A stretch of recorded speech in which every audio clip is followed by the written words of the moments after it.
很多人都喜欢养植物，但你们养过苔藓吗？其实养护苔藓很简单，散光、水源就足够了。苔藓属于阴性植物，所以不需要特别大的光照，只要每隔几天给它浇水就可以了。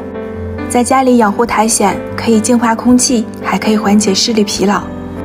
推荐给大家一个养苔藓的小妙招，在盆子上面罩一个容器，就可以缓解水分蒸发，让苔藓生命力更加旺盛。今年的618，赶紧入手一盆这样的苔藓植物吧，把大自然搬回家，随时在家里享受这一抹自然的青绿。